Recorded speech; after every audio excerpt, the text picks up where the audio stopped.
Heart attack की वजह से आखिर इंडियंस की जानें क्यों जा रही हैं, और ख़ास तौर पर युवा जिन्हें पहले कोई हार्ट डिजीज़ की कोई सिम्टम्स नहीं नज़र आते, अचानक से हार्ट अटैक आता है और उनकी जान चली जाती है। एक्टर सिद्धार्थ शुक्ला हो या फिर सिंगर के हो, दोनों के मामलों में लोग हैरान हो गए जब उन्हें मालूम चला कि ये दोनों इस दुनिया में नहीं रहे। जब जाना गया कि आखिर कारण क्या था, तो मालूम ये चला कि सडन हार्ट अटैक हुआ है। इसी को लेकर जब डॉक्टर्स ये एनालाइज करते हैं कि क्या कारण है जिसकी वजह से इंडिया में युवाओं की डेथ हार्ट अटैक की वजह से हो रही है, और इस तरीके से सडन हार्ट अटैक्स हो रहे हैं कि अगर या तो सिम्टम्स जो हैं उन्हें इग्नोर कर दिया जाता है, या सिम्टम्स जब तक आना शुरू होते हैं तब तक बहुत देर हो चुकी होती है। तो मालूम ये चला कि 3 ऐसी कंडीशंस है जिसकी वजह से हार्ट अटैक होता है। उसमें हाई ब्लड शुगर है, हाई बीपी है, हाई ब्लड कोलेस्ट्रॉल है। लेकिन युवाओं में ही ये सारे मामले क्यों बन रहे हैं? जहां एक तरफ WHO का ये कहना है कि इंडियंस उन साउथ एशियंस में से हैं जिन्हें हार्ट अटैक के चांसेस ज़्यादा हैं, हार्ट अटैक के कारण जिनकी जान जाने के चांसेस 40% ज़्यादा हैं as compare to the west. वहीं डॉक्टर्स का ये भी कहना है कि सरप्राइजिंग ये नहीं है कि आजकल युवाओं का सेडेंट्री लाइफस्टाइल है, स्ट्रेस बहुत ले रहे हैं, वो खाना किस तरीके से खा रहे हैं, उसमें सॉल्ट इंटेक कितना है, शुगर इंटेक कितना है। सरप्राइजिंग ये है कि हम अपनी बॉडी से ही कितना डिसोसिएट हो गए हैं कि अगर कोई सिम्टम आता भी है तो हम उसे सीरियसली नहीं लेते। डॉक्टर्स का ये कहना है कि किसी को अगर बाजू में दर्द होना शुरू हो जाती है, पहले जो है लोग जिन्हें मालूम होता है कि हार्ट कंडीशन अगर आपको है या अगर आपको हार्ट अटैक आता है तो उसके क्या सिम्टम्स हैं, तो वो इमीडिएटली हॉस्पिटल भागा करते थे। लेकिन आज के समय में किसी भी युवा को अगर बाजू में दर्द शुरू हो जाती है, चेस्ट में एकदम से पेन शुरू हो जाती है, तो वो एंटासिड की एक टेबलेट ले लेता है और सोचता है कि इससे मेरे सिम्टम रिलीव हो जाएंगे। यहाँ तक कि ये भी इंसिडेंट्स कोट किए गए जिसमें कहा गया कि कुछ ऐसी महिलाएं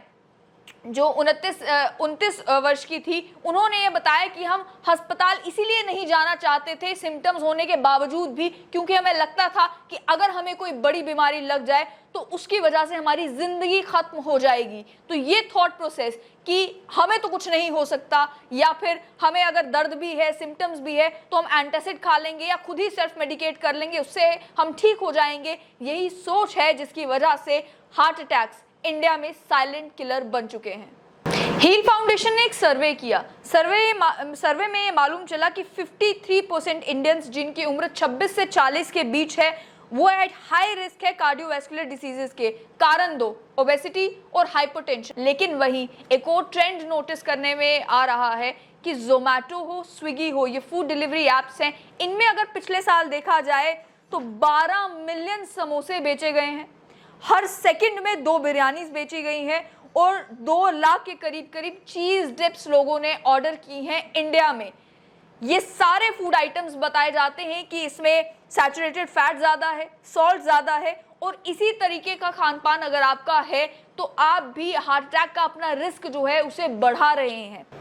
ऐसे में जिन कार्डियोलॉजिस्ट से हमारी बात हुई, उन्होंने ये भी बताया कि हालांकि ट्रेडिशनल हार्ट अटैक के जो सिम्टम्स होते थे, यानी इतनी तेज दर्द होना जो आपकी चेस्ट से एमिनेट होते होते आपकी बाजू तक दर्द जाती है, या फिर आपको सांस लेने में दिक्कत आना, पसीना आना, और ये सारे सिम्टम्स होते हैं जो हार्ट अटैक के साथ ट्रेडिशनली लिंक्ड होते थे। लेकिन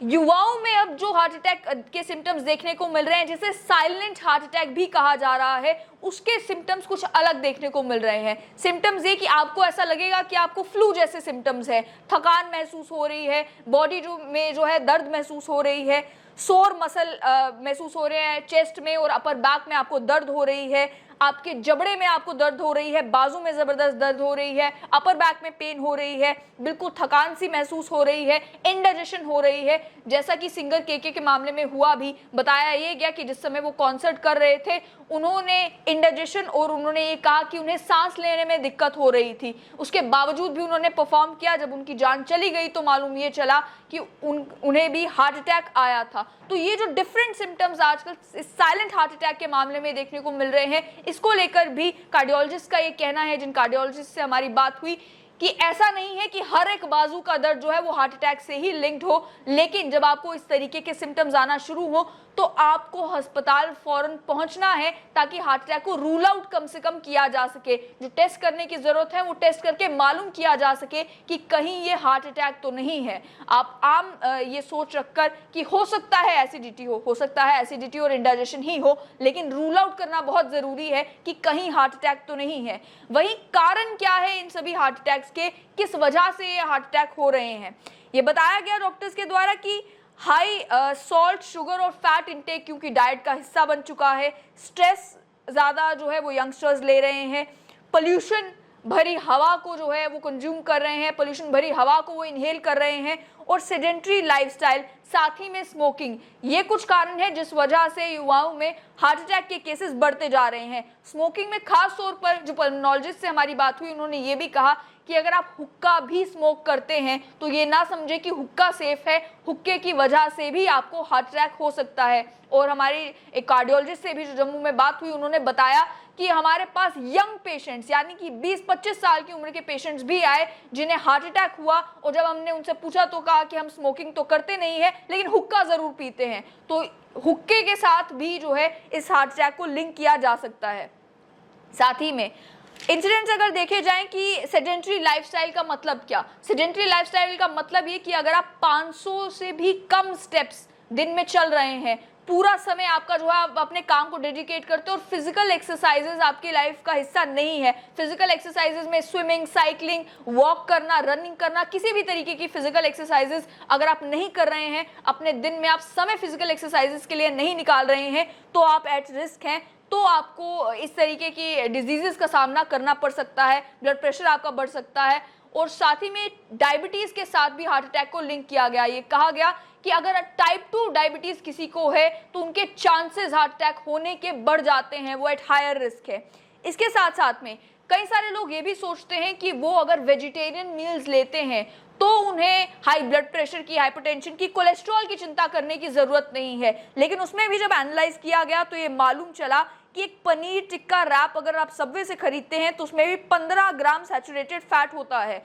बर्गर किंग से अगर आप मसाला वेज वॉपर लेते हैं उसमें भी 11 ग्राम शुगर होती है। इसको लेकर भी एनालिस्ट ने ये बताया कि हम जनरली ये सोचते हैं कि कोई फूड आइटम अगर हम कंज्यूम कर रहे हैं, अगर वो वेजिटेरियन है तो वो हेल्दी है। ये एज्यूम करते हैं कि अगर हम सबवे से कोई सब खरीद रहे हैं या कोई बर्गर खरीद रहे हैं तो उसमें सॉल्ट इंटेक ज़्यादा हो सकता है, शुगर नहीं हो सकती, लेकिन उसमें भी सैचुरेटेड फैट हो सकता है। और जिस भी तरीके का खाना आप खा रहे हैं आपको ये इंश्योर करना है कि आपका सॉल्ट इंटेक जो WHO की रिकमेंडेशंस है 16 से 12 ग्राम के सैचुरेटेड फैट से ज़्यादा नहीं होना चाहिए। दिन में 6 ग्राम सॉल्ट से ज़्यादा सॉल्ट आपको दिन में कंज्यूम नहीं करना है। और जहाँ तक शुगर का ताल्लुक है, जो टोटल एनर्जी इंटेक आपका पूरा दिन में है उसका 10% तक शुगर आप इंटेक कर सकते हैं, उससे ज़्यादा नहीं। जैसे रफली जो है 6 टीस्पून माना जाता है। 6 टीस्पून से ज़्यादा शुगर भी अगर आप कंज्यूम करते हैं तो आप अपनी बॉडी को रिस्क में डाल रहे हैं। इसके साथ साथ में कई सारे लोग जो ये जंक फूड नहीं खाते, पैकेट चिप्स नहीं खाते, पैकेज प्रोडक्ट्स नहीं खाते, उनको लेकर भी डॉक्टर्स ने कहा कि वो ये एज्यूम करते हैं कि हम एक हेल्दी लाइफस्टाइल ऑलरेडी जी रहे हैं। अगर हम कोल्ड ड्रिंक्स नहीं पी रहे, चिप्स के पैकेट नहीं खा रहे, बर्गर्स नहीं खा रहे, तो हो सकता है हम हेल्दी लाइफस्टाइल जी रहे हैं। लेकिन वो भी नो शुगर एडेड के कॉर्नफ्लेक्स खाते हैं जिनमें सॉल्ट का इंटेक ज़्यादा होता है, और वो नो शुगर वाले प्रोडक्ट्स जो हैं उसका इंटेक उनका ज़्यादा होता है, तो उससे उनका सॉल्ट का इंटेक क्योंकि बॉडी में ज़्यादा हो जाता है तो वो भी एट रिस्क हो सकते हैं। तो बैलेंस डाइट की जहाँ बात की जाती है वो बैलेंस डाइट मेंटेन करना बहुत ज़्यादा ज़रूरी है। और वहीं आखिर में सबसे बड़ा फैक्टर जो सामने आता है वो है stress factor. Stress hormone cortisol body में जब इंक्रीज होता है तो उससे भी हार्ट अटैक के चांसेस इंक्रीज हो जाते हैं। इसको लेकर एक स्टडी की गई लिंकोपिंग यूनिवर्सिटी में, स्वीडन में, जिसमें एक कहा कि 174 लोगों को स्टडी किया गया, उनके हार्ट अटैक से पहले उनकी बॉडी में जो है स्ट्रेस हार्मोन इंक्रीज हो गया था। और ओवरऑल भी एम्स का भी ये कहना है कि क्रॉनिक स्ट्रेस की वजह से लोग ज़्यादा परेशान होते हैं, उनकी जो स्लीप हैबिट्स है वो चेंज हो जाती हैं, वो कम एक्सरसाइज करते हैं और खुद में अच्छा महसूस करने के लिए वो अनहेल्दी फूड बिंज ईट करना शुरू कर देते हैं। यानी कि आप स्ट्रेस में हैं तो आप मिडनाइट स्नैक्स जो है उसमें डेल्व करेंगे, आप मिडनाइट स्नैक्स खाएंगे, आप अनहेल्दी फूड खाएंगे खुद में अच्छा फील करने के लिए, लेकिन ये स्ट्रेस की वजह से आप अपनी बॉडी को और रिस्क में डाल रहे हैं हार्ट अटैक के। इसको लेकर ये भी बताया गया कि बहुत सारे ट्रीटमेंट्स जो हैं अवेलेबल हैं। अब इस समय हाई एंड टेस्ट जो है वो कंडक्ट किए जा सकते हैं ये मालूम करने के लिए कि कहीं आप एट रिस्क तो नहीं है, कहीं आपका कोलेस्ट्रॉल लेवल ज़्यादा तो नहीं है, कहीं आपकी ब्लड शुगर ज़्यादा तो नहीं है, हाइपरटेंशन आपको तो नहीं है। लेकिन बहुत ज़्यादा ज़रूरी है कि जो यंगस्टर्स है वो अपनी बॉडी को इस तरीके से ट्रीट करें कि उन्हें जैसे अपनी चिंता है। ये भी देखने को मिलता है कि केवल इस बात से बचने के लिए कि हमें बीमारी लगनी नहीं चाहिए, वो टैग हमारे ऊपर नहीं लगना चाहिए कि हमें ये बीमारी है, कई सारे लोग टेस्ट ही नहीं करवाते। सिम्टम्स भी अगर उन्हें ज़्यादा दिन तक होते हैं उसके बावजूद भी वो डॉक्टर को कंसल्ट नहीं करते, सेल्फ मेडिकेट करते हैं यही सोचकर कि अगर हम अस्पताल चले गए तो हमें बीमार बता दिया जाएगा और उसके बाद हमें नहीं मालूम कि हम अपनी ज़िंदगी को किस तरीके से जिएंगे। कुछ ऐसे इंसिडेंट्स भी कोट किए गए जिसमें बताया गया कि आपको अगर दर्द कुछ चंद मिनटों से ज़्यादा तक लास्ट कर रही है तो उसे आपको डेफिनेटली चेक करवाने की ज़रूरत है। अब वो दर्द आपको अपर बैक में है, चाहे आर्म में है, चाहे चेस्ट में है, चाहे आपकी मसल्स जो हैं, जो हार्ट के मसल्स आपको सोर महसूस हो रहे हैं तो आपको इमीडिएटली जाकर उसे चेक करवाने की ज़रूरत है। और साथ साथ में अपने ही टेस्ट करवाते रहने की ज़रूरत है डॉक्टर से कंसल्ट करने के बाद, ताकि आपको मालूम हो कि आपकी कंडीशन इस समय क्या है। वो लोग जिन्हें जेनेटिकली हार्ट डिजीज़, जिनकी फैमिली में अलग अलग लोगों को हार्ट डिजीज़ हैं, वो भी ज़्यादा एट रिस्क होते हैं। उन्हें भी यंग एज से ही इंश्योर करने की ज़रूरत है कि वो डॉक्टर से कंसल्टेशन के साथ अपने टेस्ट करवाते रहें ताकि वो अपने आप को हार्ट अटैक से बचा सकें।